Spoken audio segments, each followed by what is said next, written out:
السلام علیکم۔ میرا رنگ اس وقت اڑا ہوا تھا کیونکہ میرے شوہر کو پتہ چل گیا تھا کہ میں نے اس کے ساتھ بے وفائی کی ہے۔ اس کے ہاتھ میں میرا موبائل تھا۔ مجھے لگا تھا کہ وہ مجھے مارے گا، لیکن وہ تو میرے قدموں میں پڑ گیا تھا۔ وہ کہنے لگا تھا کہ میری محبت میں کیا کمی رہ گئی ہے جو تم نے اس سے عشق لڑا لیا ہے۔ تمہیں کبھی بھی میرا نہ سوچا۔ یہ سن کر تو میرا دل ٹوٹ سا گیا تھا۔ مجھے اس معصوم شخص پر ترس آ رہا تھا، پر میں اس کے ساتھ نہیں رہ سکتی تھی۔ میں نے دل پر پتھر رکھا اور اس سے کہنے لگی، ہاں یہ بات سچ ہے، میں اسی سے محبت کرتی ہوں۔ میں تمہارے ساتھ ساری زندگی نہیں رہ سکتی ہوں۔ تم مجھے چھوڑ دو تاکہ میں اس کے پاس چلی جاؤں۔ میری باتیں سن کر میرا شوہر بے بسی کے عالم میں مجھے بس دیکھ ہی جا رہا تھا۔ وہ مجھے اس وقت ٹوٹا ہوا مرد لگ رہا تھا۔ میں نے کبھی بھی اسے اتنا کمزور نہیں دیکھا تھا، پر آج بھی اس نے میرے اوپر کوئی غصہ نہ کیا، بلکہ اس کے بعد اس نے میرا ہاتھ تھاما۔ وہ میرا ہاتھ تھام کر کہنے لگا، ٹھیک ہے، تم آزاد ہو۔ یہ سن کر کہ میرے پیروں تلے سے زمین نکل گئی تھی، کیونکہ نے میرے سامنے ایک شرط رکھی تھی کہ میرا نام نور ہے۔ میں نے بچپن سے یہی خواب دیکھے تھے کہ میری شادی کسی امیر گھرانے میں ہو۔ میں جب کالج میں پڑھتی تھی تو میری سہیلیاں روزانہ اپنا موبائل کالج لے کر آتی تھی، لیکن میں غریب گھر کی لڑکی تھی، میرے پاس کوئی موبائل نہیں تھا۔ یوں کافی منتیں کر کے میں نے اپنی ایک سہیلی سے موبائل منگوایا تھا۔ میری سہیلی نے میرا ایک اکاؤنٹ بنا کر دیا تھا۔ وہ فیس بک اکاؤنٹ تھا، پر مجھے وہ استعمال کرنا نہیں آتا تھا، لیکن اس نے مجھے سب کچھ سکھا دیا تھا۔ اس طرح دھیرے دھیرے میں اپنا وہ اکاؤنٹ استعمال کرنے لگی تھی۔ میں نے وہ اکاؤنٹ اپنے نام سے نہیں بناتا کیونکہ میں چاہتی تھی کہ اگر میرے گھر والوں کو کسی کو بھی پتہ چلے کہ میرا فیس بک اکاؤنٹ بنا ہوا ہے اور میں نے اس میں بے تحاشا تصویریں ڈالی ہیں، تو پھر وہ میری زندگی کا آخری دن ہونا تھا۔ اسی لیے میں بہت محتاط ہو کر یہ سب کر رہی تھی کہ اچانک ہی ایک روز اس لڑکی کی مجھے ریکویسٹ آئی۔ یہ دیکھ کر میرا دل اچھل کر حلق میں آ پہنچا تھا۔ یہ سب میرے ساتھ پہلی دفعہ ہو رہا تھا۔ بے چینی کے عالم میں میں نے وہ ریکویسٹ قبول ہی نہ کی، جبکہ اگلی روز اپنی سہیلی سے جا کر کہنے لگی کہ یہ دیکھو مجھے کس کی ریکویسٹ آئی ہے۔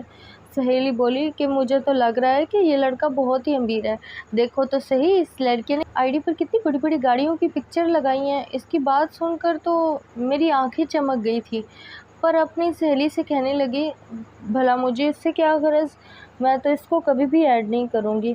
اس طرح اپنی سہیلی سے چھپ کر گھر جا کر میں نے اس لڑکے سے بات چیت کا آغاز کیا اور اس سے پوچھا کہ تم نے مجھے یہ ریکویسٹ کیوں سینڈ کیا؟ جب وہ لڑکا کہنے لگا کہ میں نے تمہاری خوبصورتی دیکھی ہے، تمہاری خوبصورتی نے تو مجھے اپنی طرف متوجہ کر لیا، اسی لیے میں اپنا دل ہار بیٹھا ہوں۔ اس کی بات پر تو میرا دل تیزی سے دھڑکنے لگا تھا۔ پہلی دفعہ کسی لڑکے نے میری خوبصورتی کی تعریف کی تھی، اسی لیے تو میں اور بھی مہکنے لگی تھی۔ ہماری بات چیت کا آغاز ہو گیا تھا، جس کا میرے گھر میں کسی کو بھی پتہ نہیں تھا، لیکن میرے چہرے کی لالی دیکھ کر میری اماں شک میں مبتلا ہو گئی تھی، لیکن وہ بالکل نہیں جانتی تھی کہ میرے پاس ایک موبائل بھی ہے، کیونکہ میں وہ موبائل چھت پر چھپ کر استعمال کرتی تھی، یا پھر کبھی کبھار میں اپنے کمرے میں بستر کے اندر چھپ کر استعمال کرتی تھی۔ میں نہیں چاہتی تھی کہ گھر میں کسی کو پتہ چلے اور گھر میں بوال آ جائے، لیکن اماں کو شک ہونے لگا تھا، اسی لیے اماں نے جلدی سے ہی میرا رشتہ میری پھپھو کے لڑکے سے کر دیا تھا، جو کہ یتیم تھا، لیکن وہ کافی ذہین تھا۔ یہ سنتے ہی میرا رنگ اڑ گیا تھا کہ اب میرا کیا بنے گا، میری عیاشی تو ختم ہو جائے گی، اور اگر میرے شوہر کو میرے ماضی کا پتہ چل گیا تو نہ جانے وہ مجھے سمجھے گا یا نہیں۔ میں بہت ڈر گئی تھی۔ میں ڈرتے ہوئے شامر کو بتانے لگی کہ میرا رشتہ تو میرے پھوپھے کے لڑکے سے ہو گیا ہے، جبکہ وہ کہنے لگا، نہیں، میں تم سے بہت محبت کرتا ہوں، تم جیسے بھی کر کے اس لڑکے سے شادی مت کرنا۔ یہ سن کر تو میں اور بھی جذباتی ہو گئی تھی۔ کہنے لگی کہ اگر ایسی بات ہے تو تم اپنا رشتہ بھیج دو۔ اس کا کوئی رپلائی نہیں آیا۔ میں بھی سوچ میں پڑ گئی تھی۔ ایک ہفتہ گزر گیا تھا، میری شادی کے دن قریب آ رہے تھے، اور اس طرح عرفان سے میری شادی ہو گئی تھی۔ میں نے عرفان کو بتایا کہ میرا موبائل میری سہیلی نے مجھے تحفے میں دیا تھا۔ اس نے کہا کہ مجھے کوئی اعتراض نہیں، مجھے تم پر اعتبار ہے۔ یہ سن کر تو میرا وجود کانپ گیا تھا، میں اندر سے بہت شرمندہ ہوئی تھی، لیکن میں یہ بھی جانتی تھی کہ دل کا اچھا انسان ہے اور وہ مجھ پر پورا بھروسہ کرے گا۔ اس طرح رہ کر بھی شامر سے بات کر سکتی ہوں، لیکن میں جب بھی وہ موبائل اٹھا کر اس لڑکے کو میسج کرنے لگتی تو میرا ضمیر یہی کہتا تھا کہ یہ کام غلط ہے، ایسے نہیں کرنا چاہیے۔ یہی سوچ کر میں رک جاتی تھی، لیکن میرے دل سے شامر گیا نہیں تھا۔ میں جب بھی اس کی بڑی بڑی عالی شان گاڑیاں دیکھتی تھی تو میں خود کو کوسنے لگتی تھی کہ کاش میں اس سے شادی کر لیتی تو میں بھی امیر ہو جاتی۔ عرفان ایک معمولی سی جاب کرتا تھا، اس کی تنخواہ بس 10,000 ہی تھی، لیکن اس مہنگائی کے دور میں ہمارا گزارا بہت مشکل سے چل رہا تھا، جس کی وجہ سے میں اب عرفان سے چڑھنے لگی تھی۔ میں آئے روز اس پر غصہ کرتی تھی، لیکن عرفان ایسے ٹھنڈے مزاج کا انسان تھا کہ اب وہ مجھے پیار سے سنبھالتا تھا، جس کی وجہ سے میں اور بھی تپ جاتی تھی، کیونکہ میں چاہتی تھی کہ وہ مجھے چھوڑ دے۔ اس کے پیار کے آگے میں ہار مان جاتی تھی۔ میری شادی کو 1 سال ہو گیا تھا اور اللہ نے مجھے ایک پیاری سی بیٹی سے نوازا تھا۔ اس کے آنے سے میرے اور عرفان کے بیچ رشتہ بھی مضبوط ہو گیا۔ جب اچانک ایک روز شامر کا مجھے میسج آیا، اس کا میسج دیکھ کر میرے رونگٹے کھڑے ہو گئے تھے۔ 1 سال بعد اس نے پھر سے مجھے میسج کیا تھا۔ وہ کہہ رہا تھا کہ تم نے شادی کر لی ہوگی، پر میں ابھی بھی تمہیں نہیں بھولا ہوں۔ میں اسے جواب دینا چاہتی تھی، لیکن مجھے بار بار عرفان کا خیال آتا تھا۔ میں بس یہی سوچتی تھی کہ میں اسے میسج کروں گی تو میں اس کے ساتھ بے وفائی کروں گی، لیکن ایک دن میں نے ہمت کر کے یہ فیصلہ کر لیا اور میں نے شامر کو جواب دے دیا۔ میں نے اس سے کہا کہ میں بھی تمہیں نہیں بھولی ہوں، میں بھی روز تمہیں یاد کرتی ہوں اور تمہیں میسج کرنے کی کوشش کرتی ہوں۔ میں نے جیسے ہی یہ میسج شامر کو کیا تو مجھے ایسے لگا جیسے میرے دل پر جو بوجھ تھا وہ ہلکا ہو گیا۔ اب اس طرح میں پھر سے شامر سے پیار بھری باتیں کرنے لگی، لیکن جیسے ہی میرے شوہر واپس آتے تو وہ میں موبائل رکھ دیتی۔ اسے بھی پتہ نہ چل سکا کہ میں شامر کے ساتھ رابطے میں ہوں، جبکہ شامر اور میں اب حد سے گزر گئے۔ وہ مجھے کہتا تھا کہ میں تمہیں تمہاری اولاد کے ساتھ بھی قبول کر لوں گا، لیکن ایک دفعہ مجھ سے مل لو۔ یہ بات سن کر تو میری روح فنا ہو گئی تھی، کیونکہ شامر مجھ سے ملنے کے لیے کہہ رہا تھا، پر ایک روز تو وہ مجھے قسم دینے لگا، دیکھو اگر تم مجھ سے ملنے نہ آئی تو میں تم سے ساری زندگی بات نہیں کروں گا۔ یوں میں بری طرح پھنس گئی تھی۔ اسی روز میں نے عرفان سے کہا کہ مجھے بازار جانا اور کچھ خریداری کرنی ہے۔ اس نے مجھے اجازت دے دی اور یوں میں اپنی بیٹی کو ساتھ لے کر شامر سے ملنے چلی گئی۔ میں نے جیسے ہی اسے دیکھا تو وہ سچ میں بہت خوبصورت تھا۔ اس کی شخصیت سے اس کی خوبصورتی ساتھ جھلک رہی تھی۔ اچانک اس نے چند ہزاروں کے نوٹ میرے ہاتھ پہ تھما دی اور کہنے لگا، یہ لو، میں کوئی تحفہ نہیں لایا، لیکن تم اسے رکھ لو۔ اس نے میرا ہاتھ تھام لیا تھا، لیکن اگلے ہی پل میں اسے اپنا ہاتھ چھڑوا لیا تھا، کیونکہ مجھے عرفان کا خیال آیا تھا۔ لیکن شامر کو میری یہ حرکت بالکل بھی پسند نہیں آئی تھی۔ میں شرمندگی کے عالم میں واپس چلی گئی، لیکن ابھی بھی مجھے ایسا لگ رہا تھا جیسے مجھے یہ حرکت نہیں کرنی چاہیے تھی۔ میں جیسے ہی گھر گئی تو میں نے عرفان کو پرانے کپڑے دکھا دیے، وہ بھی خوش ہو گیا۔ میں نے شامر سے معافی مانگ لی تھی جب وہ کہنے لگا کہ اب مجھ سے اور انتظار نہیں ہو رہا، تم جلدی سے اپنے شوہر سے طلاق لے لو اور میرے پاس آ جاؤ۔ میں نے اسے سمجھایا، دیکھو کہ یہ کہنے میں بہت آسان ہے لیکن کرنے میں بہت مشکل ہے۔ انہی دنوں میں میری طبیعت بہت ناساز ہو گئی تھی، جب اچانک ہی مجھے پتہ چلا میں پھر سے امید سے ہو گئی ہوں۔ یہ خبر میں نے پہلے عرفان کو نہیں بلکہ شامر کو بتائی تھی، وہ بھی پریشان ہو گیا تھا۔ اب تو مجھے ڈر تھا کہ کہیں شامر مجھے ٹھکرا نہ دے اور وہ پیچھے نہ ہٹ جائے، پر شامر کہنے لگا، دیکھو میں نے تم سے محبت کی ہے، مجھے اس بات سے کوئی فرق نہیں پڑتا کہ تمہیں اس لڑکی سے کتنی اولاد ہے، تمہیں جب بھی موقع ملے تم میرے پاس آ جانا، میرے دل کے دروازے تمہارے لیے ہمیشہ کھلے ہیں۔ یہ سن کر تو مجھے اور بھی تسلی ہو گئی تھی۔ اب تو میں عرفان سے اور بھی دور ہونے لگی تھی۔ میں بات بات پر اس سے لڑتی جھگڑتی رہتی تھی۔ میں اسے اتنا مجبور کر دینا چاہتی تھی کہ وہ مجھے چھوڑ دے، لیکن اس کے سر پہ جیسے جوں تک نہیں رینگتی تھی۔ نہ جانے اس کا مزاج کیسا تھا، شاید وہ اس وجہ سے مجھے غصے سے بات ہی نہیں کرتا تھا، کیونکہ اس کا مزاج بہت اچھا تھا اور وہ میری حالت کا بھی احساس کرتا تھا۔ دن ایسے ہی گزرنے لگے۔ میری 2 بیٹیاں ہو گئی تھیں۔ میں نے دونوں کی پرورش بہت اچھی کی تھی۔ وہ 3-4 سال کی ہو گئی تھی۔ اس عرصے میں شامر سے خوب باتیں کرتی تھی اور دل کھول کر اس کی ساری خواہشیں پوری کرتی تھی۔ وہ بھی یہی کہتا تھا، دیکھو میں جب سے تمہیں دیکھا ہے میں نے کبھی کسی لڑکی کو آنکھ اٹھا کر بھی نہیں دیکھا۔ تم ہی میری زندگی کی پہلی اور آخری لڑکی ہو، اسی لیے میں تمہارا ابھی بھی انتظار کر رہا ہوں۔ اس کی یہ سب باتیں سن کر تو میں نے فیصلہ کر لیا تھا کہ اب بہت ہو گیا، اب میں عرفان کے ساتھ ایک لمحے کے لیے بھی نہیں رہوں گی۔ لیکن میں چاہتی تھی کہ اس کا دل ٹوٹ جائے، کیونکہ وہ مجھ سے محبت کرتا تھا۔ میں جانتی تھی کہ وہ اتنا اچھا کماتا نہیں تھا، لیکن کبھی بھی اس نے میری خواہش کو رد نہیں کیا تھا۔ وہ میری ہر خواہش پوری کرتا تھا۔ اسی طرح ایک روز اچانک ہی مجھے میرا موبائل نہ ملا۔ میں نے بہت ڈھونڈا، پر میرے رنگ اڑ گئے تھے کہ اگر عرفان کے ہاتھ میرا موبائل لگ رہا اور اس نے شامر اور میری ساری باتیں پڑھ لی تو میرا کیا بنا گا؟ ہاں، میں مانتی ہوں کہ میں یہی چاہتی تھی کہ وہ مجھے چھوڑ دے، پر میں یہ نہیں چاہتی تھی کہ میں اس کا دل ایسے توڑ کر چلی جاؤں اور اس کو پتہ چلے کہ میں اس کے ساتھ بے وفائی کر رہا ہوں۔ اس لیے میں نے اپنا موبائل بہت تلاش کیا۔ جب اچانک ہی عرفان مجھ سے پوچھنے لگا، کیا تم اپنا موبائل ڈھونڈ رہی ہو؟ جب میں نے اس کو دیکھا تو اس کے ہاتھ میں میرا موبائل تھا، پر اس کا چہرہ کافی اداس تھا۔ مجھے ایسا لگ رہا تھا جیسے میری ساری بے وفائی پکڑی گئی ہے۔ پر وہ کہنے لگا کہ یہ فاریہ کے ہاتھ میں تھا تو میری جان میں جان آئی۔ اس طرح میں بہت احتیاط کرنے لگی تھی۔ اسی وجہ سے میں نے شامر سے بات کرنا بند کر دیا۔ پر ایک ہفتہ ایسے ہی گزر گیا جب شامر نے مجھ سے کہا، دیکھو اب حد پار ہو گئی ہے، تم شاید بھول رہی ہو کہ تمہاری ساری تصویریں میرے پاس ہیں، اگر تم میرے پاس نہ آئی تو مجھے کوئی قدم اٹھانا پڑے گا۔ اس کی بات سن کر تو میرے رنگ اڑ گئے تھے۔ میں نے کبھی نہیں سوچا تھا کہ وہ اس حد تک گر جائے گا۔ میں جان گئی تھی کہ وہ مجھے کس بات کی دھمکی دے رہا تھا۔ اب میں پچھتانے لگی تھی کہ کاش میں اس کی کوئی خواہش پوری نہ کی ہوتی، پر بدنامی کے ڈر سے میں نے فیصلہ کر لیا تھا۔ میں نے ایک روز اپنے موبائل کا پاس ورڈ کھول کر عرفان کے سامنے رکھ دیا۔ میں جانتی تھی کہ یقیناً عرفان میرا موبائل کھول کر ضرور دیکھا، اور یہی ہوا تھا۔ اس نے جیسے ہی وہ سارے میسیج دیکھے، وہ اس کا بے جان وجود بیڈ پر گرا تھا، جبکہ وہ دکھی آنکھوں سے مجھے دیکھنے لگا تھا۔ میں جانتی تھی کہ اس کا رد عمل یہی نکلے گا، جیسے کہ میں بے پرواہ ہو گئی۔ میں جانتی تھی کہ اب اس کا یہی عمل ہونے والا ہے۔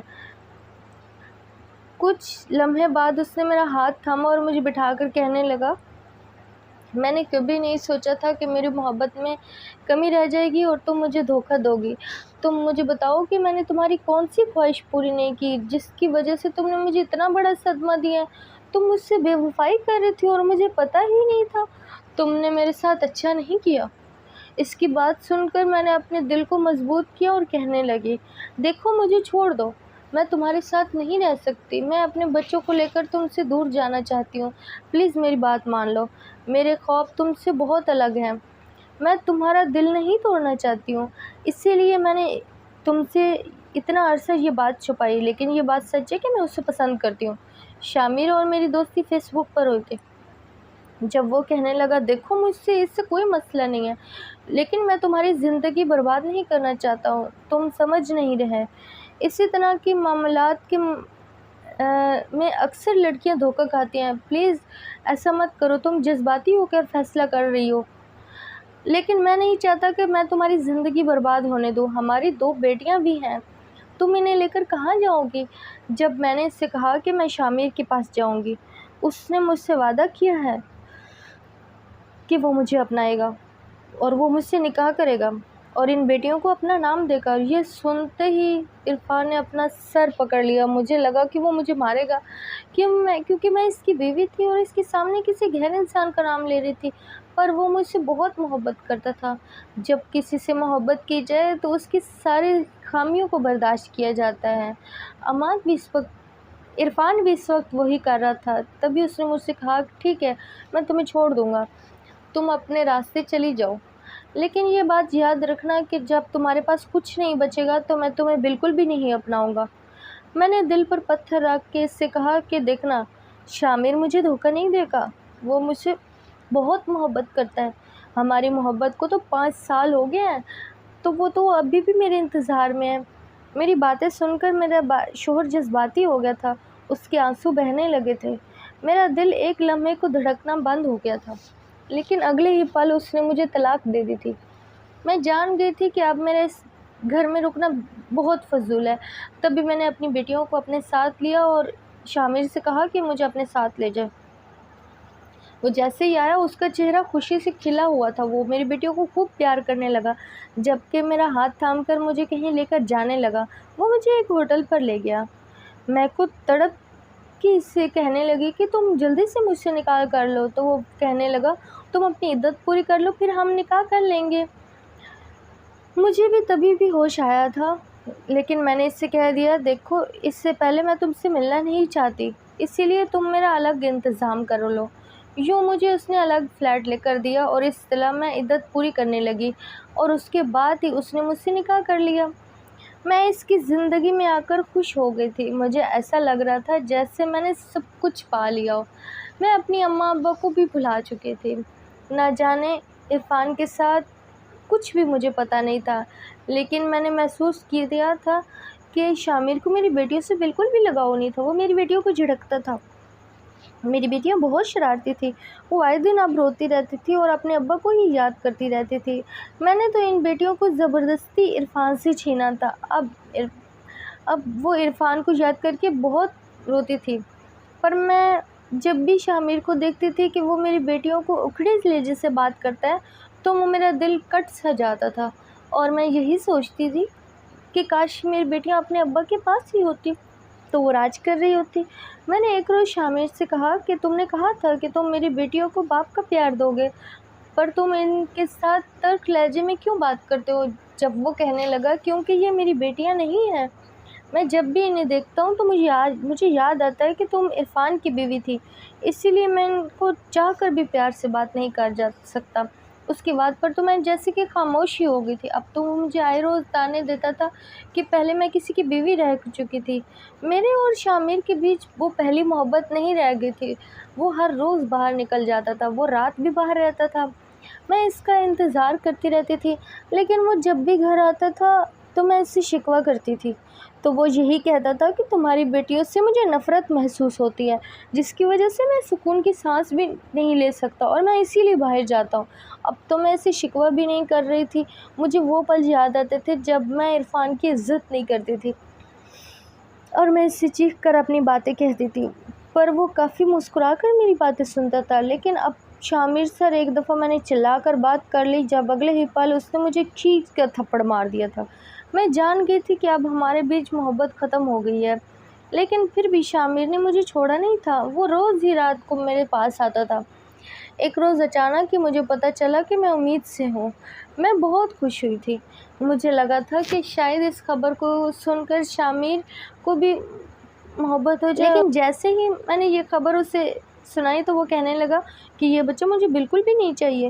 یہ سن کر تو میرے پیروں تلے سے زمین نکل گئی تھی. میں نے اسے کافی سمجھایا تھا کہ دیکھو کیا پتہ ہمیں اللہ نے بیٹے سے نوازا ہو، تم بیٹی کی وجہ سے یہ سب کر رہے ہو نا، تو ہمیں تھوڑا انتظار کرنا چاہیے. وہ کہنے لگا کہ نہیں، مجھے تو اولاد چاہیے ہی نہیں، جلدی سے جاؤ اور یہ بچہ ضائع کروا دو. اس کی بات سن کر تو میرے سر پر تو جیسے آسمان ہی گر گیا تھا، لیکن پھر بھی میں اپنے بات پر قائم رہی. جب اچانک ہی شامر نے مجھے دھمکی دی کہ اگر تم یہ بچہ ضائع نہیں کرواؤ گی کہ میں تمہیں طلاق دے دوں گا اور تمہیں چھوڑ کر ہمیشہ کے لیے چلا جاؤں گا. یہ سن کر تو مجھے خول اٹھنے لگا تھا کہ اس نے مجھے چھوڑ دیا تو میں کہاں جاؤں گی. عرفان تو مجھے پھر کبھی نہیں اپنائے گا. یہی سوچ کر میں کانپ گئی تھی. اب میرے پاس اور کوئی دوسرا راستہ نہیں تھا. تبھی میں ایک روز اپنے گھر سے باہر آ گئی. میں کسی چھوٹے میں کلینک کی کھوج میں تھی. جیسے ہی مجھے ملا تو میں وہاں جا کر شامر کی یہ ضد پوری کر دی تھی اور یوں میری کوکھ خالی ہو گئی تھی. میں اندر سے ٹوٹ چکی تھی. پر جیسے ہی اس کو یہ خبر سنائی تو وہ بہت خوش ہو گیا تھا. اس نے میرا ماتھا چوما اور کہنے لگا کہ یہ ہوئی نا بات، آج پہلی دفعہ مجھے احساس ہو رہا ہے کہ تم سچ میں میری بیوی ہو اور مجھ سے بہت پیار کرتی ہو.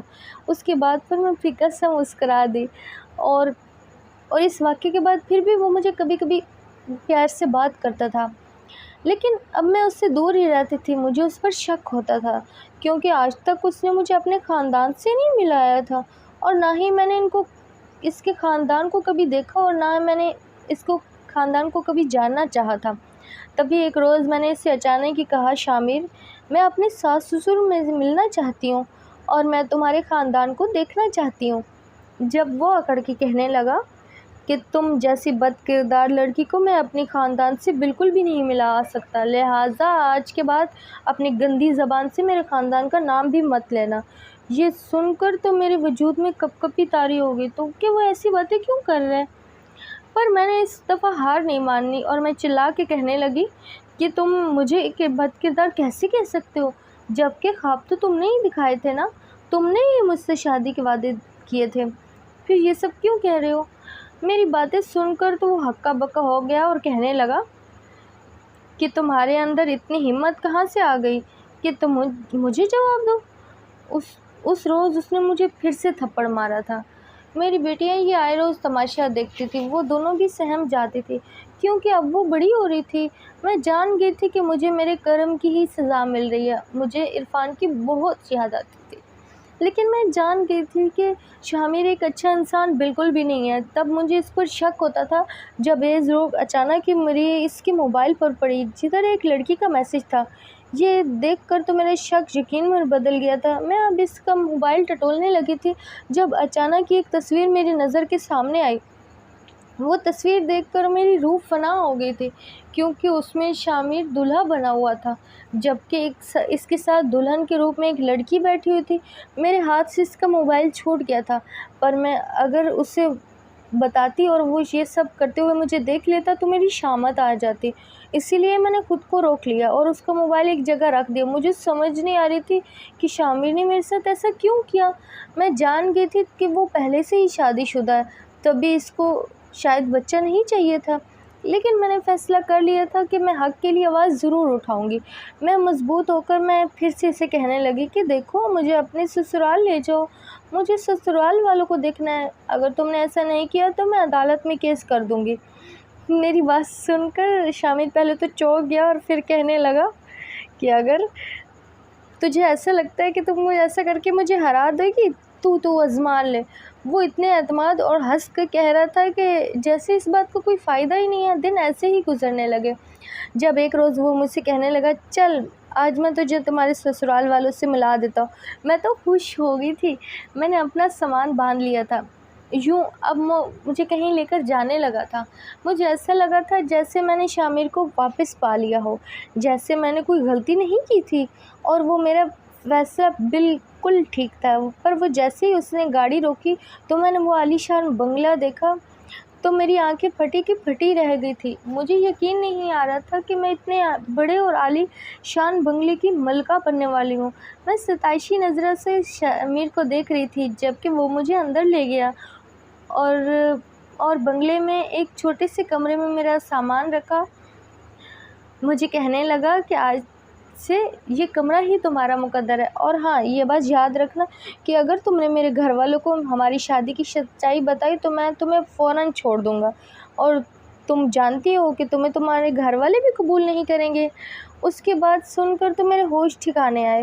میں جان گئی تھی یقیناً میں اس گھر میں تو جا رہی ہوں، لیکن میری حیثیت وہ نہیں ہوگی جو میں سوچ رہی تھی. پر میں نے یہ سب بھی قبول کر لیا تھا کہ میں عام لڑکی بن کر اس کے ساتھ زندگی گزار لوں گی، کیونکہ اب میری بیٹیوں کی زندگی کا سوال تھا. اب میں ان کو سلا کر اس کے بنگلے میں آ گئی. اندر تو افراتفری مچی ہوئی تھی. شامر نے مجھے ایک عورت سے ملوایا تھا جو کہ بہت خوبصورت تھی. وہ عورت تو شامر کے گلے لگ گئی تھی. یہ دیکھ کر تو میرا تن بدن سلگ اٹھا تھا اور وہ شامر سے کہنے لگی کہ آپ کہاں چلے گئے تھے، میں نے آپ کو کتنی کالز کی تھی. جب شامر کہنے لگا، جان میں تو تمہارے لیے ہی کام والی کا بندوبست کر رہا تھا اور دیکھو میں لے بھی آیا. وہ عورت مجھے دیکھنے لگی تھی لیکن مجھے تو ایسا لگ رہا تھا کہ جیسے میں نے کچھ غلط سن لیا ہو. مجھے یقین نہیں آ رہا تھا کہ قدرت نے مجھے اتنا بڑا دھوکہ دیا ہے. میں شامر کو شکایتی نظروں سے دیکھ رہی تھی کہ یہ تم نے میرے ساتھ کیا کیا ہے. مجھے اس کی بے وفائی پر رونا آ رہا تھا. پر وہ عورت مجھ سے کہنے لگی کہ آج سے تم میرے سارے کام کرو گی کیونکہ میں ماں بننے والی ہوں، میرا ننھا سا بچہ آنے والا ہے، اسی لیے مجھ سے کوئی کام نہیں ہوتا۔ تبھی میں نے اپنے شوہر کو کام کرنے والے کا بندوبست کیا تھا، اور میرے شوہر نے میری یہ خواہش بھی پوری کر دی، کیونکہ یہ مجھ سے بہت محبت جو کرتا ہے۔ اس کی باتیں میرے کانوں میں شیشے کی طرح پڑ رہی تھی۔ شامر میری جانب دیکھ کر کہنے لگا کہ سنا نہیں تم نے میری بیوی نے کیا کہا ہے؟ اب تمہیں اس گھر کے سارے کام کرنے ہوں گے، اور اگر تم نے کسی بھی کام میں لاپرواہی دکھائی تو میں تمہیں کام سے نکال دوں گا۔ میں اس کی بات کا مطلب جان گئی تھی کہ وہ مجھے کام سے تو نہیں نکالے گا، بلکہ وہ مجھے چھوڑ ہی دے گا۔ مجھے تو ابھی بھی سمجھ نہیں آ رہی تھی کہ میرے ساتھ اتنا بڑا کھیل رچایا گیا ہے۔ میں واپس اپنے کمرے میں آ گئی تھی اور اپنی قسمت کا ماتم کرنے لگی تھی۔ مجھے عرفان یاد آ رہا تھا، مجھے اپنی بے وفائی یاد آ رہی تھی جو میں نے اپنے شوہر کے ساتھ کی تھی۔ مجھے اس کی وفا راس نہ آئی، میں زاروں قطار رونے لگی تھی۔ میری بیٹی کہنے لگی کہ اماں ہم کہاں آ گئے ہیں، اب تو میں اسے بھی کچھ نہیں کہہ سکتی تھی۔ اگلے ہی دن میں نے فیصلہ کر لیا تھا کہ میں شامر کی بیوی ہوں اور میں اس سے بدلہ لے کر رہوں گی۔ میں اپنی جگہ لے کر رہی ہوں گی، چاہے مجھے اس کے لیے عدالت میں ہی کیوں نہ جانا پڑے۔ لیکن میری سوتن جب بھی مجھ سے تلخ رویے میں بات کرتی تھی تو میرے اندر ایک آگ جلنے لگتی تھی۔ دل تو کرتا تھا کہ میں اسے ساری سچائی بتا دوں۔ میں جب بھی اسے شامر کے ساتھ دیکھتی تھی تو میرا دماغ پھٹ جاتا تھا، دل کرتا تھا کہ میں اسے جان سے مار دوں، کیونکہ میں نے شامر کے خواب دیکھے تھے۔ لیکن شامر تو مجھ سے نظریں بھی نہیں ملاتا تھا، کیونکہ وہ جانتا تھا کہ اس نے میرے ساتھ دھوکہ کیا ہے، پر وہ روز رات کو اپنا وہ حق ضرور وصول کرتا تھا۔ میں اسے دور بھی نہیں کر سکتی کیونکہ وہ میرا شوہر جو تھا۔ یہی سوچ کر میں اسے منع نہ کرتی جب اگلی ہی صبح وہ واپس چلا جاتا تھا، پر جب بھی میں اس بنگلے میں جاتی شامر مجھے دیکھتا تک نہیں تھا۔ ایک روز میں نے فیصلہ کر ہی لیا تھا، تبھی میں نے اس کی بیوی کو رو رو کر اپنی سچائی بتائی، اور میں نے اسے بتایا کہ میں شادی شدہ ہوں۔ جب وہ کہنے لگی تم شادی شدہ ہو تو تمہارا شوہر کدھر ہے؟ جب میں نے اسے بتایا کہ میرے شوہر نے مجھ سے بے وفائی کی ہے، اس نے پہلے سے چھپ کر شادی کی ہوئی تھی، اس نے مجھے بالکل بھی نہ بتایا تھا۔ جب وہ کہنے لگی ایسے شوہر کو تو زمین میں زندہ گاڑ دینا چاہیے، تو مجھے اس سے ملوانا، میں تو اس سے سبق سکھا کر رہوں گی۔ یہ بات سن کر میں کہنے لگی کیا تم سچ میں ایسا کرو گی؟ وہ کہنے لگی ہاں، تو مجھے اس سے ملواؤ تو صحیح ایک بار۔ میں نے اسے کہا ٹھیک ہے، میں تمہیں ابھی اس سے ملواتی ہوں۔ میں نے اس کا ہاتھ تھاما اور اس کے شامر کے سامنے کھڑا کر دیا۔ وہ شدت سے بس دیکھنے ہی لگی اور کہنے لگی یہ کیا کر رہی ہو تم تو مجھے میرے شوہر کے سامنے ہی کھڑا کر رہی ہو۔ میں نے اسے کہا کہ یہ تمہارا شوہر ہے، پر یہ میرا بھی شوہر ہے، اس نے مجھ سے شادی کی ہے۔ یہ بات سن کر تو شامر کا چہرہ غصے سے لال ہو گیا، کہنے لگا اے لڑکی، تم یہ کیا بات کر رہی ہو، تم تو میری کچھ نہیں لگتی ہو۔ یہ سن کر تو میرا وجود سن ہو گیا تھا۔ میں نے اس عورت سے کہا تھا دیکھو تمہارا شوہر جھوٹ بول رہا ہے، اس نے مجھ سے نکاح کیا تھا۔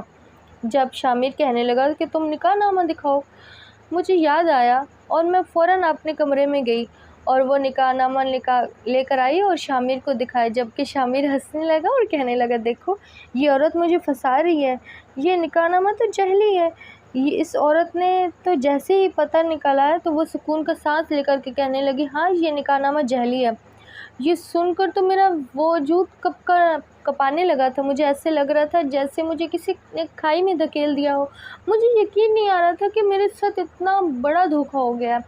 میں اس عورت کو اپنا یقین دلانے لگی کہ دیکھو یہ میرے ساتھ ہی رہتا تھا، ہمارا تو بچہ بھی ہونے والا تھا، پر شامر نے کہا کہ اسے بچہ نہیں چاہیے۔ اس عورت نے اگلے ہی پل مجھے تھپڑ مار دیا، وہ مجھے گھر سے باہر نکال دیا اور میں زاروں قطار رونے لگی۔ مجھے اپنے وجود سے وحشت ہونے لگی تھی کہ میں اتنے دن بغیر نکاح سے اس لڑکی کے ساتھ رہ گئی تھی۔ میں نے اپنی بیٹیوں کو اپنے ساتھ لیا اور وہاں سے جانے لگی جب سامنے سے شامر نے میرا راستہ روک لیا۔ وہ خباثت سے مسکرا دیا تھا اور کہہ رہا دیکھا میں نے تجھے کہا تھا نا کہ خبردار جو تم نے میری سچائی کسی کو بتائی، لیکن تم نے اچھا نہیں کیا۔ تجھے کیا لگتا ہے میں کردار لڑکی سے نکاح کروں گا جو اپنی شوہر کی نہ ہو سکی، وہ کس کی ہوگی؟ میں نے تو تجھ سے کوئی نکاح نہیں کیا تھا، میں تو بس تجھ سے سکون چاہتا تھا، اور مجھے پتا تھا وہ سکون تو مجھے ویسے ہی مل سکتا ہے، اس لیے مجھے تم سے نکاح کرنے کی کیا ضرورت۔ اس کی بات سن کر تو میں نے اس کے منہ پر تھوک دیا تھا اور اسے بد دعا دی تھی کہ تم کبھی بھی سکون نہیں پا سکو گے۔ یہ کہہ کر میں وہاں سے بھاگ گئی تھی۔ رات کافی گہری ہو چکی تھی۔ بارش کی وجہ سے میری بیٹیوں کو ٹھنڈ لگ رہی تھی، جبکہ مجھے اپنی کوئی فکر ہی نہ تھی۔ مجھے تو بس اپنی بیٹیوں کی فکر ستانے لگی تھی کہ اگر یہ بیمار ہو گئی تو میں کس کے پاس جاؤں گی، میں کس سے مدد لوں گی۔ میری بیٹیاں زاروں قطار رو رہی تھیں، جبکہ اب میں سڑک پر بیٹھی تھی۔ میں کسی غیبی مدد کے انتظار میں تھی، جب اچانک یہ عورت ایک میرے پاس آئی۔ وہ عورت کافی نیک تھی۔ کہنے لگی کہ بہن، تم یہاں کیا کر رہی ہو؟ کیا تمہارا کوئی گھر نہیں ہے؟ اتنی بارش میں تم یہاں کیوں بیٹھی ہو؟ تمہاری تو 2 چھوٹی بچیاں بھی ہیں۔ جب اس کی بات سنی تو میں رونے لگی۔ مجھے ایسا لگ رہا تھا کہ وہ عورت میرے لیے فرشتہ ہو۔ میں نے اسے کہا کہ بہن، تم میری مدد کر دو، تم مجھے رہنے کے لیے کچھ دن ایک کمرہ دے دو۔ میری بیٹیاں بہت بیمار ہو جائیں گی، یہی میرا واحد سہارا ہے، میرا اوپر نیچے کوئی بھی نہیں ہے۔ اس نے مجھ پر ترس کھایا اور مجھے اپنے ساتھ مکان پر لے گئی۔ اس کے مکان کے ساتھ بھی ایک چھوٹا سا کمرہ تھا۔ جب کہنے لگی، دیکھو تم یہاں جتنا چاہو رہ سکتی ہو، میرے شوہر بہت اچھے انسان ہیں، وہ کبھی بھی تمہیں یہاں سے نہیں نکالیں گے، وہ بہت نیک دل انسان ہے۔ میں خاموش تھی۔ میں نے فیصلہ کر لیا تھا کہ میں مفت میں اس کے گھر کبھی نہیں رہوں گی۔ میں نے اس عورت سے کہا، دیکھو میں بدلے میں تمہارے گھر کے سارے کام کروں گی اور تمہارا گھر سنبھالوں گی۔ جب وہ عورت مسکرانے لگی اور کہنے لگی کہ یہ تمہاری اپنی مرضی ہے، اگر تمہیں نہ بھی کرو تو تم پھر بھی یہاں رہ سکتی ہو۔ میں مسکرا دی تھی، لیکن میں اب اس کے گھر کا سارا کام کرتی رہتی تھی۔ میری بیٹیاں اس گھر میں ہنستی کھیلتی رہتی تھی، پر میں نے کبھی بھی اس کے شوہر کو نہیں دیکھا تھا، کیونکہ عورت کا یہی کہنا تھا کہ اس کی بہت اچھی جاب لگی ہے اور اس کی شادی کو 1 سال ہی ہوا ہے۔ اس کا شوہر صبح جاتا ہے اور شام کو گھر آتا ہے۔ میں بھی اس کی قسمت پر رشک کرنے لگی تھی۔ میں نے اس کی کافی ہدایت دی تھی کہ وہ اپنے شوہر کو کبھی بھی نہ چھوڑے۔ اگر وہ تم سے محبت کرتا ہے اور تمہارا وفادار ہے تو تم غلطی سے بھی اس کو نہ چھوڑنا۔ وہ کہنے لگی کہ ہاں، میں جانتی ہوں، میری شادی میری اماں نے زبردستی سے کروا دی تھی، کیونکہ یہ طلاق یافتہ تھا۔ اس کے بعد سن کر تو میرے پیروں تلے سے زمین نکل گئی تھی، لیکن میں نے خود کو سنبھال لیا تھا۔ اب تو مجھے بھی تسلسل ہونے لگا تھا، نہ جانے اس کا شوہر کون ہے۔ ایسا لگ رہا تھا جیسے میرا ماضی پھر سے میرے سامنے آنے والا ہو۔ میں نے اس سے پوچھا کہ تم اس سے شادی کیوں نہیں کرنا چاہتی تھی؟ جب وہ کہنے لگی کہ پہلے اس کی جاب اچھی نہیں تھی، اس کی جاب بہت معمولی تھی، لیکن میری اماں کہنے لگی یہ انسان دل کا بہت اچھا ہے، اس کا آگے پیچھے کوئی بھی نہیں تھا، اس کی بیوی بھی اس کو چھوڑ کر چلی گئی تھی، تبھی میری اماں نے میری زبردستی شادی کروا دی تھی، لیکن یہ انسان دل کا بہت اچھا ہے، اس نے قسم کھا لی تھی کہ وہ مجھے کبھی نہیں چھوڑے گا اور یہ میرا بہت خیال رکھتا ہے، اور میرا قدم رکھتے ہی اس کے نصیب کھل گیا اور اس کو بہت اچھی جاب مل گئی تھی۔ یہ میرا بہت خیال رکھتے ہیں۔ اس کی بات سن کر تو میرے چہرے کا رنگ اڑ گیا تھا، اور پھر ایک روز میرا شک ٹھیک نکلا تھا۔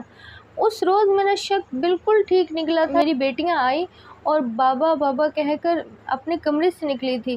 شاید اس نے عرفان کو دیکھ لیا۔ میں اس کے پیچھے جانے لگی۔ بیٹی، یہ تمہارا گھر نہیں ہو، تم کہاں جا رہی ہو؟ لیکن اگلے ہی پر وہ عرفان کے گلے لگ رہی تھی۔ یہ دیکھ کر تو میرے جیسے کہ ہوش اڑ گئے تھے، میرے پیروں کے نیچے سے زمین نکل گئی تھی۔ وہ تو اسے کافی پیار کر رہا تھا۔ میری بیٹی اب بڑی ہو گئی تھی، وہ اپنے ابا کو پہچان رہی تھی۔ میری چھوٹی بیٹی یہ منظر دیکھ رہی تھی۔ عماد نے جیسے ہی مجھے دیکھا، وہ ایک دم ٹھڑک گیا تھا، جبکہ اس وقت اس کی بیوی اپنے کمرے میں تھی۔ وہ نہیں جانتی تھی کہ میں ہی اس کے شوہر کی پہلی بیوی ہوں۔ اگر وہ جان جاتی تو وہ نہ جانے مجھے اپنے گھر سے ہی نکال دیتی۔ میں تو فوراً کمرے میں چلی گئی تھی۔ مجھ میں اتنا دم نہیں تھا کہ میں عرفان کا سامنا کر سکوں، پر میری بیٹی کے شوہر کی وجہ سے یہ سچ زیادہ دیر نہیں رکا۔ اس عورت کو پتہ چل گیا تھا، پر وہ عورت کہنے لگی، دیکھو بیتی باتیں بھلا دو، میں ایسی عورت بالکل بھی نہیں ہوں جو اتنی سی بات پر تمہیں گھر سے نکال دے۔ تم نے غلطی کی، لیکن اب تم یہاں رہ سکتی ہو۔ اس طرح تمہاری بیٹیوں کو ان کے باپ کا پیار بھی مل جائے گا، جبکہ تمہارے سر پر بھی چھت ہوگی۔ میں نے یہ سنا تو اس کے قدموں میں پڑ گئی تھی۔ میں اس سے بہت دعائیں دینے لگی تھی اور رونے لگی تھی۔ پر ابھی بھی میں عرفان سے نظریں نہیں ملا سکتی تھی، پر میں دعا کرتی تھی کہ یہ عورت اس کے نصیب میں بہت خوشیاں لائے۔ اب وہ میری بچیاں عرفان کے آس پاس ہی رہنے لگی تھی۔ پھر میں نے ایک روز فیصلہ کر لیا تھا کہ میں اس کی زندگی سے دور نکل جاؤں گی۔ میں نے اس کی بیٹیوں کو اس کے بعد چھوڑا اور میں دور کہیں چلی گئی۔ میں نہیں جانتی تھی کہ میرا ٹھکانہ کہاں ہے، لیکن میں یہ جان گئی تھی کہ مجھے میری بے وفائی کی سزا ملی ہے۔ اس لیے میں نے عرفان کا گھر اجاڑا تھا، میں نے اس کی 2 بیٹیوں کو اس سے چھینا تھا اور اس کے ساتھ بے وفائی کی تھی، جس کی سزا میں آج بھی بے آسرا بھٹک کر بھگت رہی تھی۔ ناظرین، اگر آپ کو ہماری کہانی اچھی لگی ہے تو ہماری کہانی کو لائک اور سبسکرائب کر دیجیے تاکہ میں اور کوئی بھی کہانی اپلوڈ کروں تو آپ کے پاس آ جائے۔ اللہ حافظ، تھینک یو۔